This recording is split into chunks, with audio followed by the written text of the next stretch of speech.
Oi, pessoal, tudo bem? Espero que todos estejam bem. Dando continuidade à nossa formação da oficina pedagógica, enquanto projeto de extensão, uma vez que ainda estamos em isolamento social, né, devido ao Covid-19, e nosso projeto é um projeto prático, eu e a professora Lília estamos revisando a respeito das videoaulas de formação e também do compartilhamento de conteúdos no nosso grupo do WhatsApp da oficina pedagógica. Essa semana nós vamos ter uma videoaula sobre dificuldades e distúrbios de aprendizagem. Então, a nossa videoaula 4. Espero que vocês gostem. Um abraço para vocês. Fiquem bem. Bom, qual vai ser a sequência dessa videoaula nossa? Primeiro a gente vai entender como aprendemos, em seguida, qual a diferença entre dificuldades e distúrbios de aprendizagem, e nessa videoaula, pessoal, nós vamos enfatizar a dislexia, como os educadores podem ajudar e a importância da equipe multidisciplinar na parceria com a escola e também a importante parceria entre família e escola.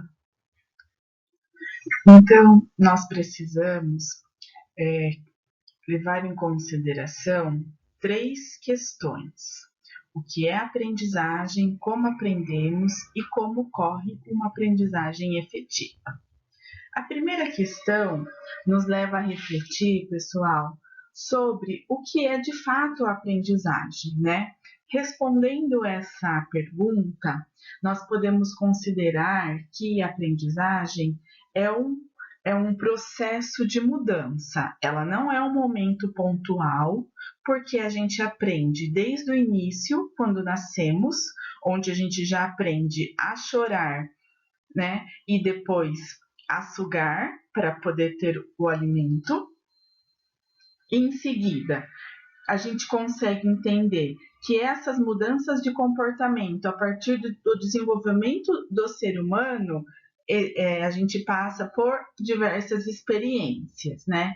E essas experiências que faz com que nós aprendamos, passa por fatores emocionais, neurológicos, sociais, culturais e ambientais. Então, já na segunda questão, como aprendemos, a gente só consegue aprender se dentro desse processo, dentro desse caminho que a gente vai trilhar em busca de novos conhecimentos, né? Nós teremos que ter a interação entre estruturas mentais e o ambiente no qual vivemos. Ou seja, nós teremos que iniciar novos desafios e ressignificar experiências que nós já vivenciamos. Assim, nós vamos ter oportunidades de, se algo ficou mal resolvido, mal aprendido, vamos assim dizer, nós temos a chance de voltar, de retomar esse processo.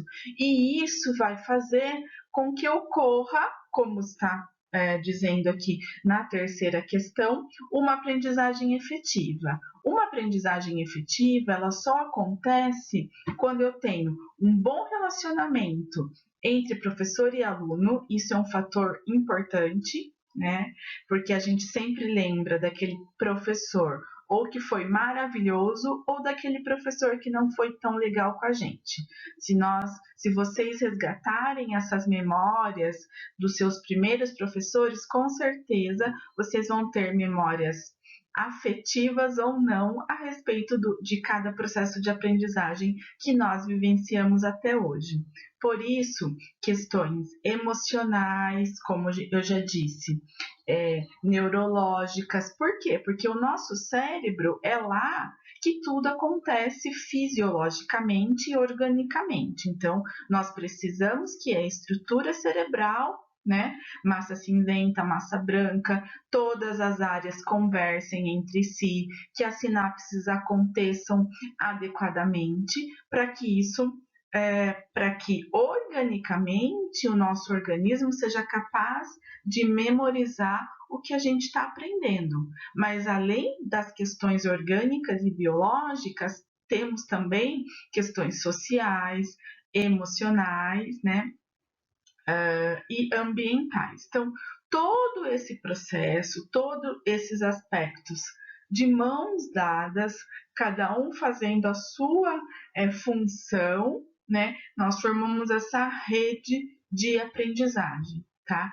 E uma coisa importante e que vem sendo muito falada de uma década para cá é a questão da gente entender que o professor é o mediador nesse processo, ele não é o ser máximo que detém todo o conhecimento, então isso tem que estar muito evidente para vocês. E o aluno, nós enquanto educadores precisamos sim colocar o aluno como o protagonista, o sujeito ativo do seu processo de aprendizagem. Ele não é um banco, como dizia Paulo Freire, onde a gente deposita conhecimento, né? Mas sim, ele é um sujeito, um cidadão capaz de organizar, planejar e mediar e participar e mediar junto com o educador, com o professor, todo esse processo de aprendizagem. Assim será uma aprendizagem significativa e efetiva. Agora, somente para introduzir o próximo slide, nós vamos pensar então, eu faço esse convite para vocês, que vocês pensem um pouquinho o que vocês sabem a respeito de dificuldades de aprendizagem e de distúrbios de aprendizagem. O que essas duas palavras representam para vocês? Então, dificuldades de aprendizagem e distúrbios. Nós podemos também usar como sinônimo de distúrbio, e o que ultimamente está bem na moda, entre aspas, os transtornos de aprendizagem, que é o que a gente vai conversar. Então, onde vocês leem distúrbios, nós também podemos usar como palavra sinônima transtornos de aprendizagem. Então, pensem um pouquinho, façam esse exercício. O que vocês entendem a respeito de dificuldades de aprendizagem e de distúrbios de aprendizagem? E para vocês, no que isso se difere? O que esses termos são diferentes para vocês? Tá bom? Bem, aqui nós temos então uma breve definição, uma definição geral do que seja a dificuldade de aprendizagem e o distúrbio ou transtorno de aprendizagem, tá? É interessante a gente levar em consideração que, dependendo de cada teórico que vocês irão estudar, ou quem já estudou, né, teorias da aprendizagem, nós temos um olhar, um prisma diferente quando a gente olha para aquele objeto aprendizagem, tá? Então, o Piaget tem uma visão construtivista, o Vygotsky tem uma visão construtivista, mas também sócio-histórica nesse contexto. O Skinner tem uma visão mais comportamental disso. O Freud acha que as questões, né, da psicanálise, das emoções, dos sonhos também são importantes nesse sentido. O Vallon enfatiza questões emocionais, da afetividade e da psicomotricidade, porém, todos esses teóricos, todos esses grandes estudiosos educadores nos deixaram uma grande contribuição, né? Cada um na sua linha, cada um sobre o seu prisma, sobre o seu olhar direcionado para aquele prisma. Nós, enquanto educadores, temos que aproveitar tudo isso que a gente estudou, ou que vocês irão estudar, né?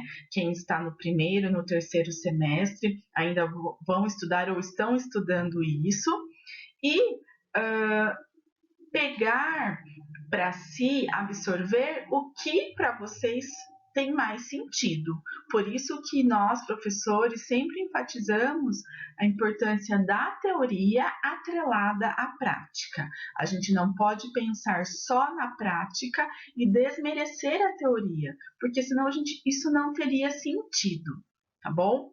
Bem, voltando especificamente no slide em questão, que aparece para vocês, então nós temos a primeira definição aqui: situações internas, distúrbios de aprendizagem, presença de alteração cognitiva. Então, nós temos a primeira definição como distúrbio de aprendizagem, distúrbio ou transtorno de aprendizagem. Eu tenho uma situação interna, neurológica, biológica, que traz um distúrbio de aprendizagem e com isso eu tenho uma presença de alteração cognitiva.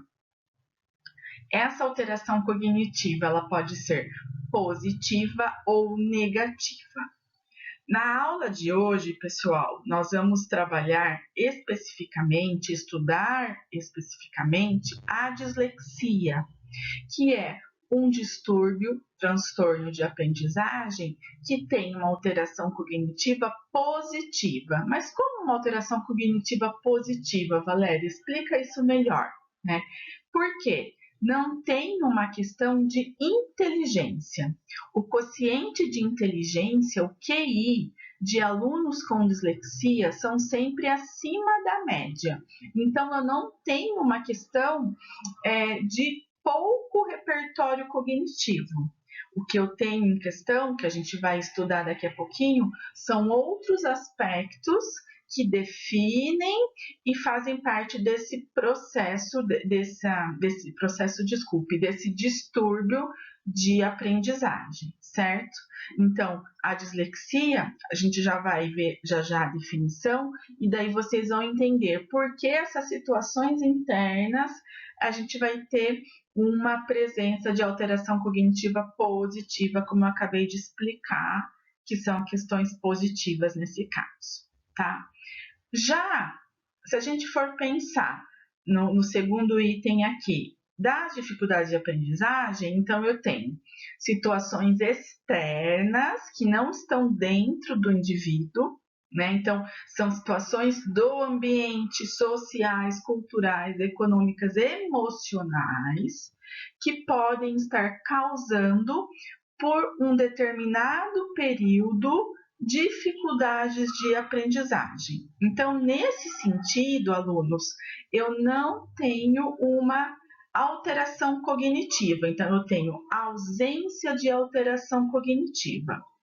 E as crianças, os sujeitos que se enquadram nesse segundo item, são os nossos alunos da oficina pedagógica, alunos que não têm alteração cognitiva, mas estão passando por um processo de dificuldade de aprendizagem, que são devido a situações externas que a gente já vai ver daqui a pouquinho, ok? Muito bem.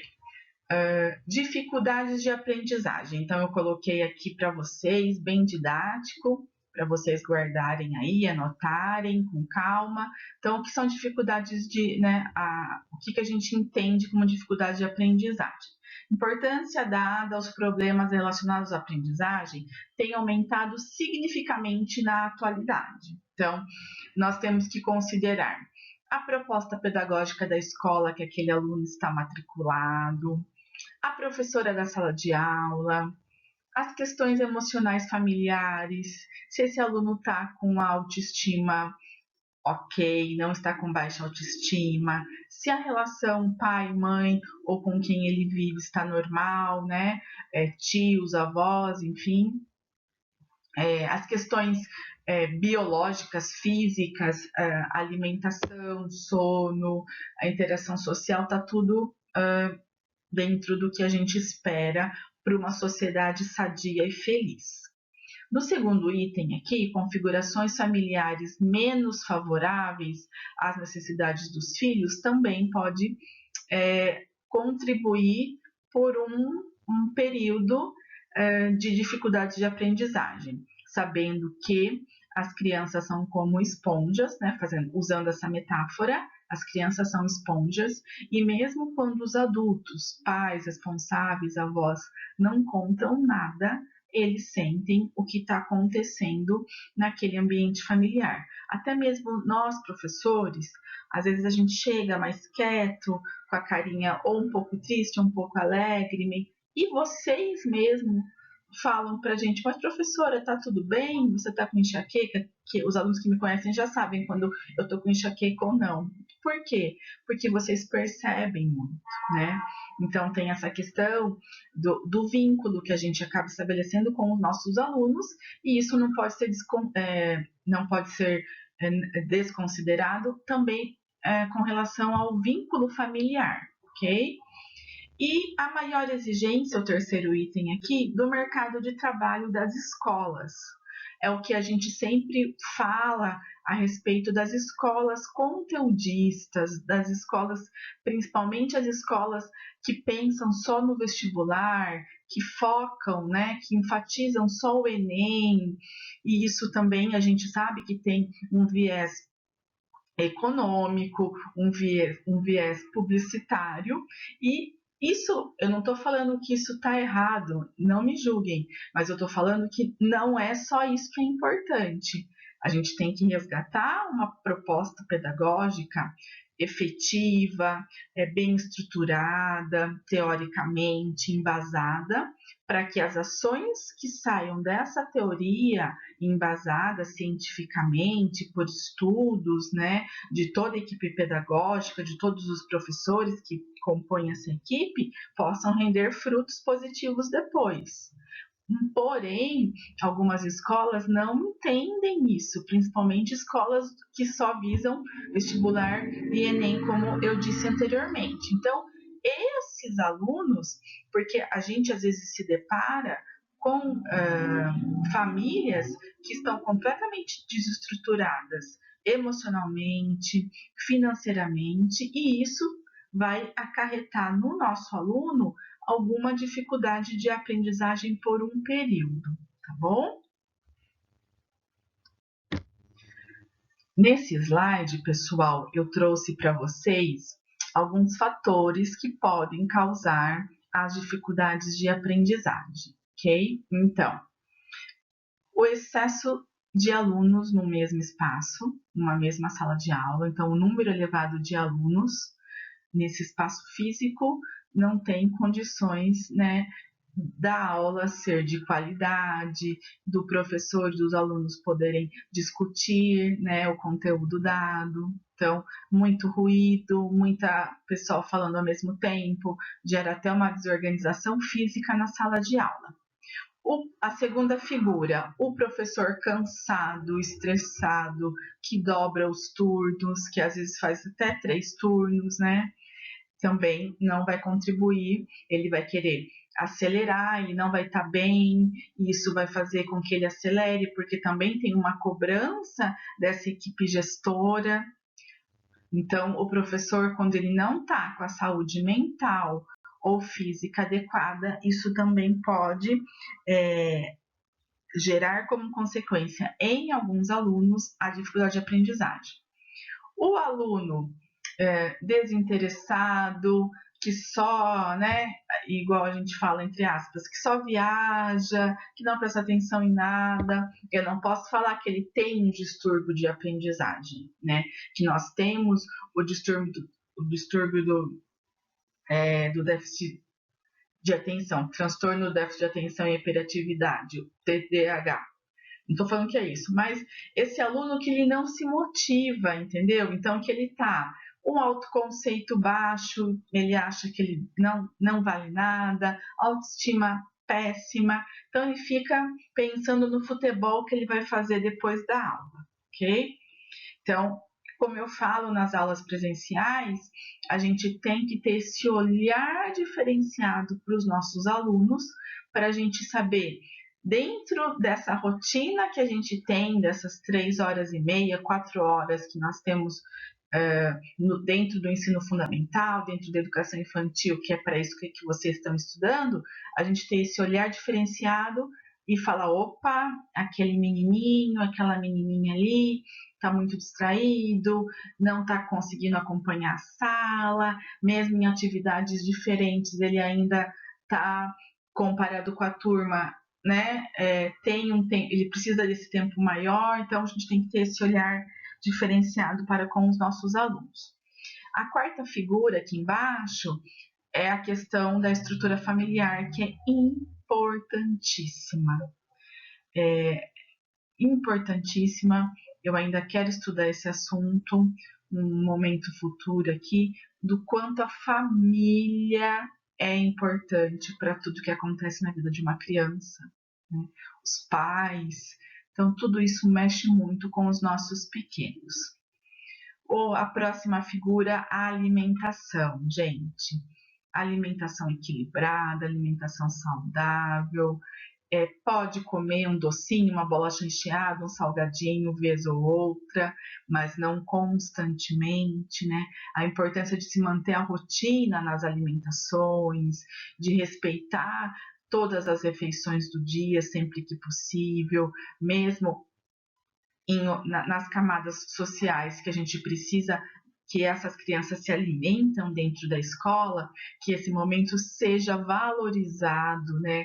Que o professor, assim como a equipe, né, os funcionários dessa escola, mostrem para essas crianças a importância da gente se sentar à mesa, comer alimentos saudáveis, mastigar, né? A importância do café da manhã, mesmo que seja feito na escola, para que ele acorde esse cérebro e a partir disso ele tenha uma atenção melhor, um tempo de concentração adequado dentro da sala de aula. E por último, e não menos importante, o sono, principalmente para as crianças. Vários estudos, a literatura traz isso para nós, a importância de se dormir no mínimo, principalmente crianças, 8 horas, para que tudo que foi aprendido naquele dia seja feito, as sinapses adequadas, as conexões cerebrais adequadas e que isso passe da memória de longo prazo para a memória, da memória de curto prazo para a memória de longo prazo e que isso seja depois, quando esse aluno precisar evocar esse conteúdo aprendido, ele tenha meios para.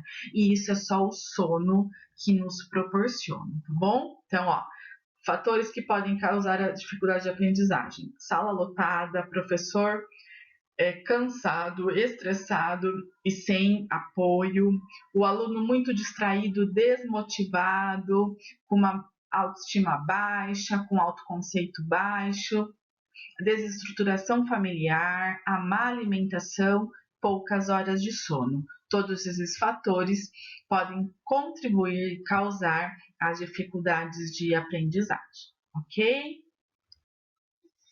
Agora falando a respeito dos distúrbios de aprendizagem, e nessa aula especialmente sobre a dislexia, pessoal, então o que a gente entende como um distúrbio de aprendizagem? Como definido anteriormente, é algo que surge por meio de uma condição interna. Então, eu tenho uma questão biológica, né, neurológica, mas isso não significa que eu tenho uma lesão cerebral, um cérebro diferente. Não é isso anatomicamente falando, mas sim funcionalmente. Então, eu tenho um cérebro que funciona de uma maneira diferente. E esse funcionamento cerebral de uma maneira diferente compreende uma inabilidade específica, ok? Isso em leitura, escrita ou matemática. Na verdade, esses resultados fazem com que eu tenha uma pessoa com uma aprendiz que aprende de maneira diferente, mas que não deixa de aprender. E daí que entra o nosso papel enquanto professor, sabendo respeitar o ritmo de aprendizagem desse aluno com distúrbio de aprendizagem. Os distúrbios de aprendizagem ou transtornos de aprendizagem, como eu já disse, que são palavras, né, sinônimas, compreendem a dislexia, a descalculia, a distorgrafia, o transtorno do espectro autista, que também vem como um sintoma do transtorno do espectro autista, é o distúrbio de aprendizagem. O transtorno do déficit de atenção e hiperatividade também é entendido como um transtorno de aprendizagem que envolve questões atencionais mais significativamente. Tá bom? Dessa maneira, para a nossa quarta videoaula, hoje a gente vai aprender um pouquinho acerca da dislexia. O que é esse transtorno de aprendizagem que acaba, em muitos casos, desmotivando o aluno para um efetivo processo de aprendizagem dentro das suas necessidades. Então, é esse olhar e esse entendimento que nós, enquanto professores, temos que ter. Quais as necessidades do meu aluno disléxico? Quais as potencialidades desse aluno? Então, a gente vai ver a partir de agora o que é a dislexia na verdade, como a gente pode desconfiar se eu tenho um aluno ainda sem um diagnóstico, né? E como que eu posso fazer para ajudar? Vamos lá? Dessa forma, alunos, aqui nós temos nesse slide uma definição de dislexia. A dislexia, como consta aqui, não é o resultado de uma má alfabetização, não é um quadro isolado de desatenção ou desmotivação, nem não é isoladamente uma condição socioeconômica alterada ou uma baixa inteligência, como eu já comentei, que não tem nada a ver com um quociente de inteligência. Pelo contrário, a maioria dos disléxicos tem o QI acima da média, né? O QI, alunos, só pode ser avaliado na avaliação neuropsicológica por meio do teste de VISC.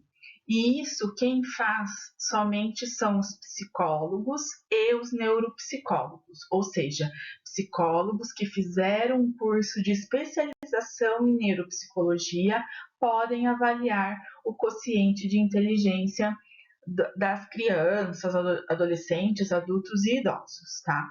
Mas o que nos chama a atenção é que a dislexia, enquanto distúrbio ou transtorno de aprendizagem, é uma condição hereditária. Isto nos indica que, se eu tenho um aluno com dislexia, alguém da família também tem. Pode ser um membro da família distante ou próximo, ok? A literatura mostra que nós temos mais incidência em meninos que meninas. Não temos explicitamente o motivo disso. Assim como o autismo, temos mais incidência em meninos que meninas, no caso da dislexia também. Suspeita-se, em alguns estudos já realizados nos Estados Unidos, na França e no Canadá, que seja por motivos hormonais, porém, não está ainda comprovado cientificamente e os pesquisadores da área ainda continuam estudando, tá? A respeito das alterações no padrão neurológico, como eu falei nos slides anteriores, isso tem relação não com a questão da anatomia cerebral, mas sim com a questão da funcionalidade cerebral. Então, que conexões que estão alteradas nesse cérebro, né, que me passam esse cenário de um transtorno ou distúrbio de aprendizagem. Então, esta é brevemente uma definição da dislexia, tá bom? Eu tenho aqui algo que é importante até vocês anotarem, porque antes de qualquer definição, então é muito fácil colocarmos rótulo, né? É fácil, gente, mas ao mesmo tempo a gente precisa desse rótulo não para ficar excluindo o nosso aluno, mas sim para poder ajudá-lo. Né? Então, antes de qualquer definição, que para nós educadores e para os especialistas também é importante, porque nos dá um norte de como trabalhar com essa criança, é um jeito de ser e de aprender.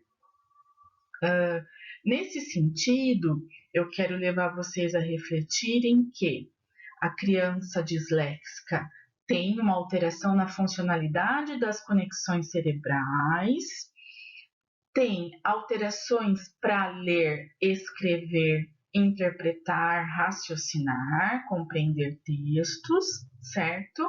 Mas ela, se a gente souber e tiver uma rede de parceria com família e especialistas que atendem, que acompanham essa criança, nós vamos ter um sucesso desse aluno dentro do ambiente escolar, ok? Então, o aluno disléxico, ele reflete a expressão individual de uma mente que é muitas vezes esperta, como eu já disse. Eles têm o repertório cognitivo adequado para a idade cronológica e até muitas vezes acima dessa média. Mas a gente tem que respeitar e entender como esse aluno disléxico ele aprende. Dessa maneira, a dislexia, então, é um específico distúrbio de aprendizagem na área da linguagem, falando de uma maneira geral, mas específico em alguns aspectos, em quais? Na leitura, na soletração, na escrita, na ortografia e na linguagem expressiva ou receptiva. O que significa isso? Linguagem expressiva ou receptiva? Vai ser um aluno que ele tem dificuldade para contar um fato acontecido com ele, uma dificuldade para recontar uma história que acabou de ser lida e também uma dificuldade para receber essa linguagem. Então, para entender a história que é contada, para entender o humor num texto, para entender, para compreender questões inferenciais num texto. O que é inferência? Eu, quando sou um leitor competente, eu consigo entender e inferenciar no que eu estou lendo. Ou seja, quando eu vou compreender um texto, interpretar um texto, tem questões que não estão explícitas, que não estão escritas no texto, mas que eu consigo inferir. Por exemplo, quando eu tenho uma história do Castelo Mágico, eu acho que alguns já viram lá no nosso material da oficina pedagógica, que nós vamos avaliar compreensão leitora. Então, uma das perguntas inferenciais, quando a gente lê o texto do Castelo Encantado, é: qual o segredo do castelo? Não está escrito lá que o segredo do castelo é que ele é mágico, por isso que a criança enxerga as torres de açúcar, os degraus de goiaba, enfim, que é só a criança que enxerga dessa maneira. Não está escrito lá. Então, a criança tem que fazer uma inferência nessa leitura. E é por isso e é nesse sentido que o aluno com dislexia vai ter dificuldade, tá bom, pessoal? Assim como para soletrar, para soletrar palavras, para ler, para escrever e também questões de ortografia na sua escrita. E é importante ressaltar, pessoal, que a dislexia não tem como causa falta de interesse, motivação, esforço, vontade, né? E alteração na acuidade visual ou auditiva. Muitos professores e até familiares, antes do diagnóstico, criam, né, um rótulo e um olhar para esse aluno disléxico, falando: esse aluno é um preguiçoso, ele não quer saber nada, ele fica brincando, ele é o palhaço da turma, ele só faz bagunça. Por quê? Porque ele não consegue entender o que está acontecendo. Primeiro que ele não consegue, gente, decodificar as letras. Se ele não consegue decodificar as letras, quem dirá codificar isso num código visual para poder escrever? Então, é como se a gente fosse assistir um filme em inglês, sem legenda, e a gente não tem o conhecimento dessa língua, você não vai entender nada. É da mesma maneira quando você viaja, faz uma viagem para o exterior, chega lá, não entende uma vírgula da língua falada naquele país. Então, fazendo uma analogia, é esse o dia a dia do aluno disléxico dentro da sala de aula, frente a atividades de leitura, de escrita, ele pode até saber fazer o cálculo, né? Mas para ele fazer o cálculo de uma situação problema, por exemplo, ele precisa entender o enunciado desse problema e ele não consegue dar conta disso, ele não tem competência para essas questões de leitura, de escrita, de compreensão leitora, tá? Quando eu escrevi aqui alteração na acuidade visual ou auditiva, é que a gente não pode considerar isso isoladamente, tá bom? Então, é uma alteração, depois que eu vou explicar para vocês, no processamento visual da palavra, tá bom? Então, dessa maneira, alunos, o que pode nos chamar a atenção dentro da sala de aula na escola? Alunos que estão com dificuldades, né, comparados com a turma, a gente entende que cada um tem o seu ritmo, mas comparados com a turma, aquele aluno que ele foi feito de tudo, foram utilizadas de todas as estratégias para aprender, né? Para que o professor ensine e para que o aluno aprenda também, mas mesmo assim, ele ainda não deu conta de automatizar a sua leitura e a sua escrita, né? Ele tem ainda dificuldades para copiar de livros ou da lousa, do quadro branco, para ele manusear mapas e dicionários, ele não entende qual que é a lógica do mapa, não consegue associar o mapa com o local mesmo no concreto, ele não entende que o dicionário segue a sequência alfabética e depois a gente vai ensinando e falando isso para o aluno. Na memória de curto prazo, quando a gente passa alguma instrução, algum recado, ele esquece, né? A memória de curto prazo, que também é conhecida como a nossa memória de trabalho, memória operacional, onde a gente tem que sustentar a nossa informação por um determinado tempo. Então, eu peço para aquele aluno que ele vá até a sala da coordenadora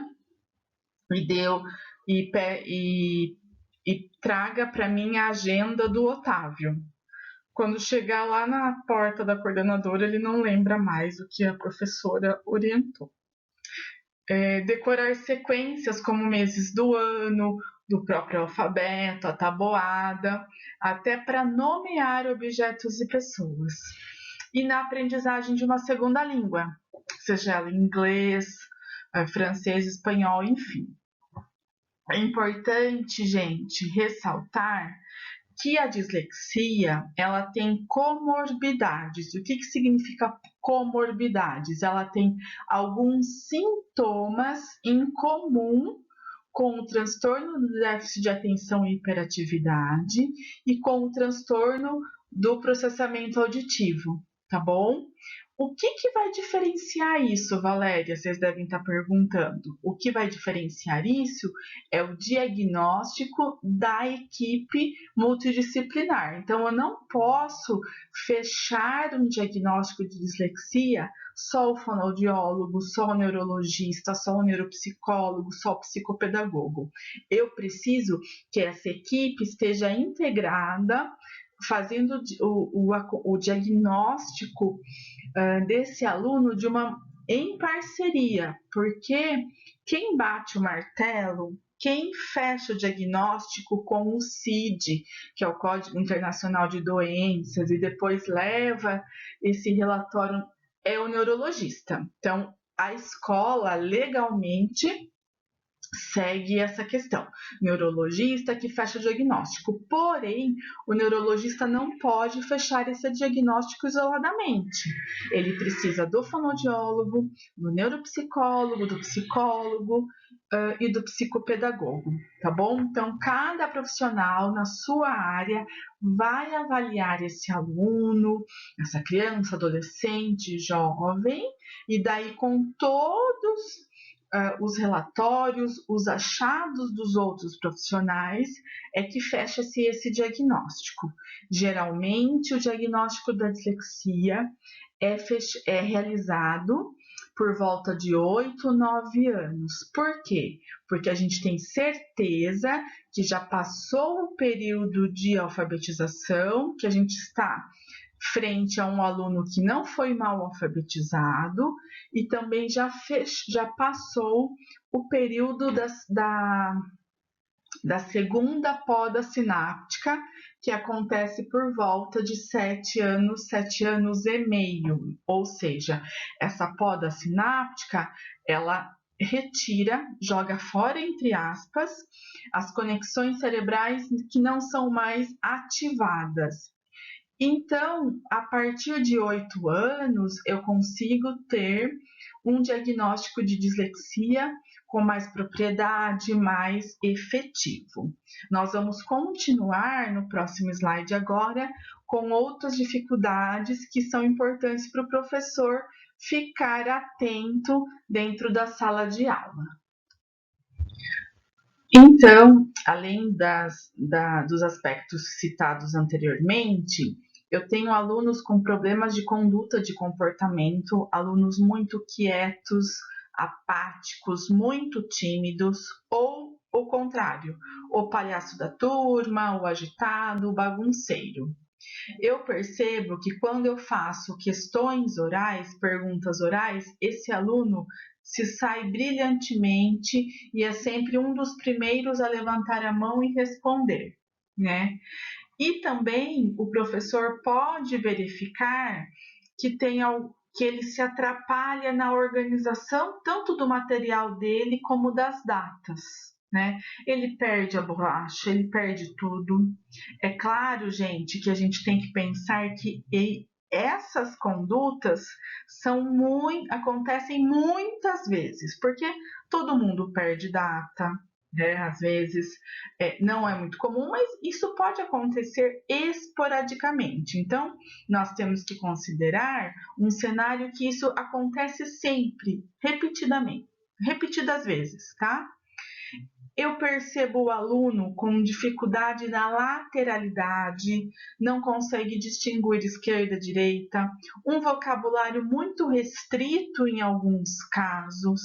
Ele responde, às vezes, com sentenças curtas, frases curtinhas, ou ele fala, mas não falou nada, sabe? Entre aspas, encher linguiça. Então, às vezes, o contrário de ter respostas brilhantes, eu posso ter também respostas imaturas, sem uma associação de ideias. Tudo isso, pessoal, é importante que a gente relate à família, primeiramente a nossa coordenadora pedagógica, depois a família, e é quase de praxe que o neurologista que está acompanhando esse aluno envie para a escola um questionário de observação, onde nós, professores, teremos que responder a respeito de alguns aspectos que constam lá. Então, todas essas dificuldades que a gente vem comentando, conversando agora há pouco, podem ser que apareçam nesse questionário que é enviado para a escola. Outros transtornos também são pesquisados e avaliados pelo neurologista a partir desse questionário de observação. Além da dislexia, nós podemos receber também questionários para avaliação do transtorno de atenção e hiperatividade e também do transtorno do espectro autista. Ok? Então, o que nos leva a entender o quanto é difícil fechar um diagnóstico de um transtorno específico de aprendizagem. Os alunos com dislexia também podem realizar troca de letras na hora de escrever. Então, aí eu tenho o BDPQ. Vocês observem que aqui entra uma questão do processamento visual, tá bom? Então, visualmente, o aluno dislexo pode observar de uma maneira trocada, contrária, tá? E também ele vai ter uma dificuldade para rima, que são os sons iguais no final das palavras, e também uma dificuldade para um termo que é chamado de aliteração. O que é isso? Os sons iguais no início das palavras, tá? Podem acontecer comportamentos de desatenção, de viajar na maionese, como se diz, ok? Mas não são todos os alunos. Por isso, gente, a gente tem que levar em conta vários fatores que são indicativos da dislexia.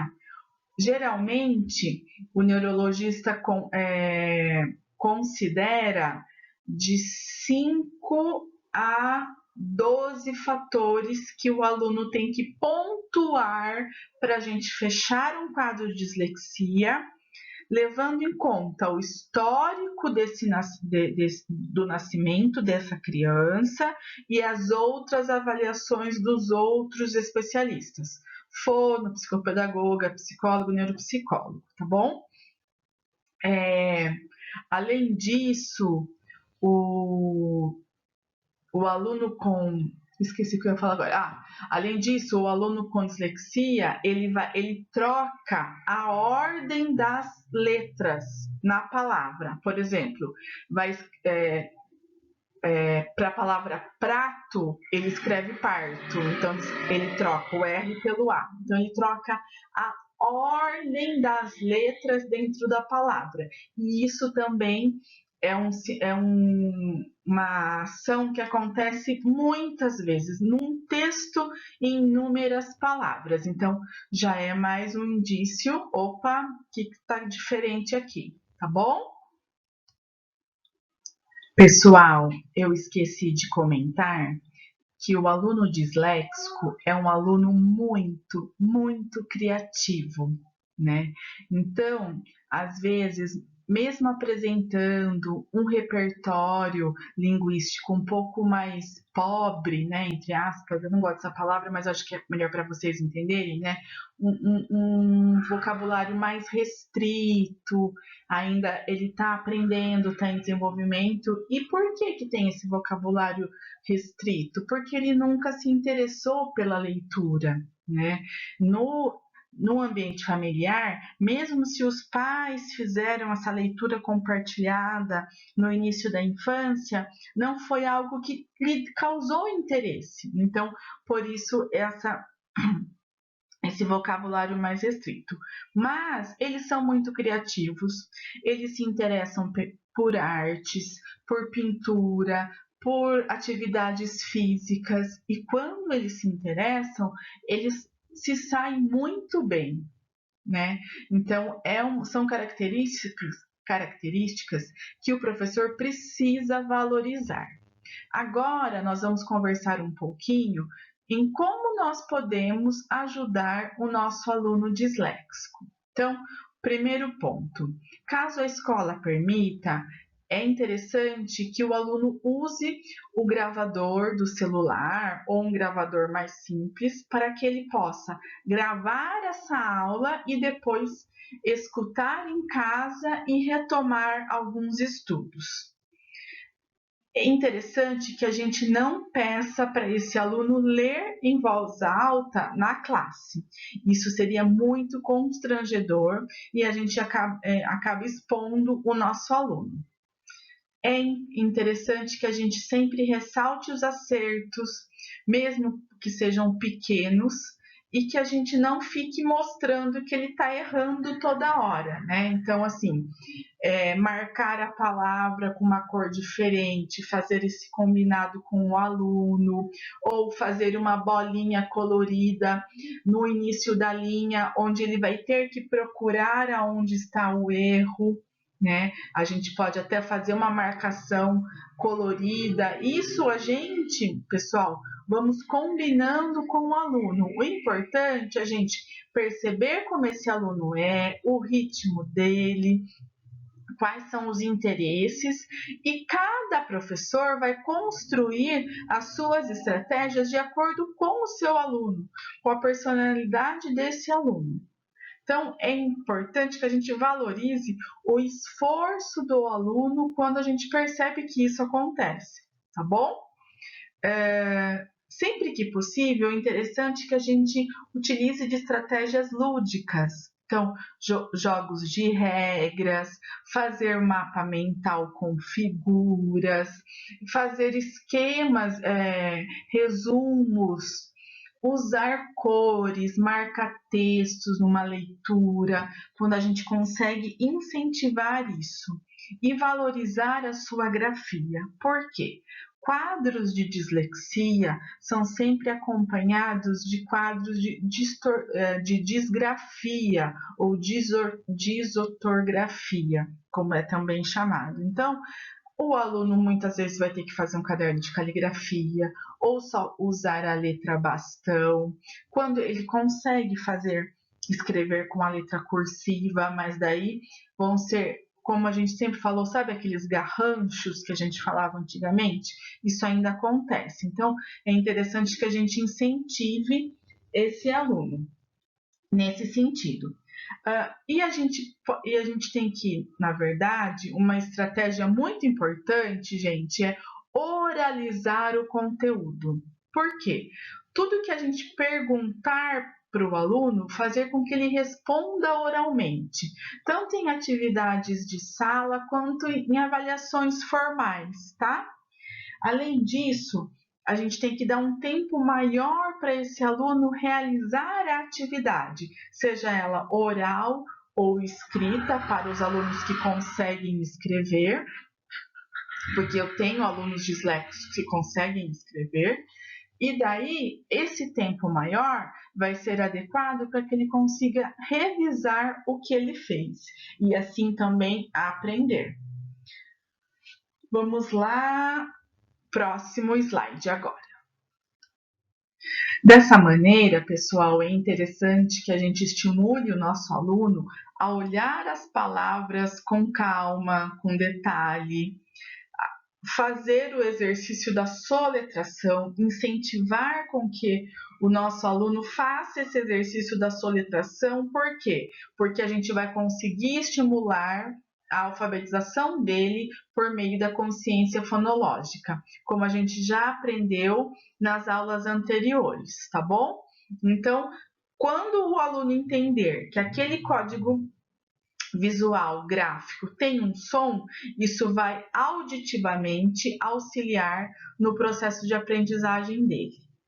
É interessante e oportuno também que o professor, sem expor esse aluno, fale francamente, né, num momento individual, das dificuldades que ele tem, para que ele não se frustre, porque geralmente são alunos que quando não tem uma habilidade cognitiva acima da média, mas está na média, mesmo estudando muito, por conta da falta dessa leitura, ele se frustre porque não vai tirar uma nota que ele poderia tirar se ele tivesse a competência da leitura, ok? Ajude, é interessante que nós, professores, possamos ajudar a reconhecer que há muitas coisas que eles podem fazer bem, como eu já falei, parte artística, teatro, atividade física. Então, são alunos que gostam muito dessa parte. E que a gente tenha que sempre estar motivando que eles respeitem o seu ritmo, que ele vá devagar, mas que ele consiga atingir a sua meta. Então, isto é, dar tempo ao tempo. E é interessante também, pessoal, que a gente acrescente às avaliações formais um trabalho de pesquisa, uma maquete, um estudo de caso, algo mais concreto dentro do conteúdo pedagógico proposto e que está sendo ensinado para a sala, mas que a gente perceba e combine com esse aluno o que ele quer fazer para aprender. E a gente vai adicionando outros meios de avaliação para que a gente possa formalizar o conceito, a nota desse aluno. Então, agora eu vou deixar aqui para vocês uma sugestão de filme. Eu acredito que a maioria de vocês já assistiu esse filme, mas para quem não assistiu, eu deixo aqui essa dica. Como Estrelas na Terra, Toda Criança é Especial. É um filme indiano e esse professor é maravilhoso e o menino também. E conta a história de um menino com dislexia, tá? Não vou dar mais spoilers, mas assistam o filme que vale muito a pena, ok? Além disso, gente, eu esqueci de falar que é interessante quando a gente está avaliando o nosso aluno, observando o nosso aluno nas atividades diárias de sala, que a gente sempre valorize o conteúdo do que ele está escrevendo, do que ele está aprendendo, e não valorize a ortografia. Por exemplo, nós não podemos descontar ponto de uma avaliação porque ele apresentou um erro ortográfico, né? Que para ele é mais abstrato, complexo as questões ortográficas. Então ele não pode ser prejudicado nesse sentido, tá bom? Eu acho que era isso. E associado a esse transtorno de aprendizagem que é a dislexia, eu posso ter também, pessoal, alterações no raciocínio, no cálculo matemático, que também a gente conhece esse distúrbio de aprendizagem como descalculia, tá? A dislexia está mais relacionada a questões de leitura e de escrita. Porém, eu posso ter um aluno que tem algumas questões da descalculia, da dificuldade de calcular, de memorizar a tabuada dentro desse cenário da dislexia. Então, seria interessante que o professor permitisse que o aluno usasse a tabuada na avaliação, deixar as fórmulas escritas para alunos do Fundamental 2, do médio, ok? Então, tudo isso, gente, são estratégias que a gente está favorecendo o aprendizado integral desse aluno com dislexia. E finalizando, a importância, como eu já falei, da parceria escola, família, que eu coloquei o psicopedagogo, mas dos terapeutas, né? Mas todos os especialistas que acompanham essa criança. Então, a gente só consegue porque o nosso objetivo principal é fazer com que o nosso aluno aprenda, respeitando o seu ritmo e as suas potencialidades. Então, a importância dessa rede de apoio entre família, escola, especialistas e o maior interessado, o nosso aluno. Pessoal, aqui somente as referências, se alguém quiser se aprofundar mais no assunto, tá? Eu deixo as referências. E o próximo slide são algumas sugestões de livros. Então, eu trouxe 4 livros para vocês no próximo slide. O primeiro livro, alunos, é O Dom da Dislexia. O Ronald Davis é um disléxico. Esse livro é muito interessante no sentido da gente entender qual é a visão da pessoa com dislexia, tá bom? Os próximos vão pontuar e comparar tanto o segundo quanto o último livro, questões de dificuldade de aprendizagem com os transtornos, distúrbios de aprendizagem, tá? E o terceiro livro, da capa laranja, vai pontuar mais o que é a dislexia, como os professores podem ajudar, algumas propostas pedagógicas nesse sentido. Então, eu deixo aqui 4 livros para vocês, para quem quiser, né, novamente se aprofundar, estudar mais esse tema que é muito interessante, que a gente poderia aqui ficar falando a noite inteira, tá bom? O dia inteiro, na verdade. E agora eu me despeço de vocês, muito obrigada pela atenção. Desculpe essa aula longa de 1 hora. Eu estou à disposição para tirar dúvidas de vocês e espero que essa videoaula possa ter ajudado de alguma maneira na formação de vocês enquanto futuros pedagogos. Um grande abraço meu, até breve e fiquem com Deus. Tchau, tchau.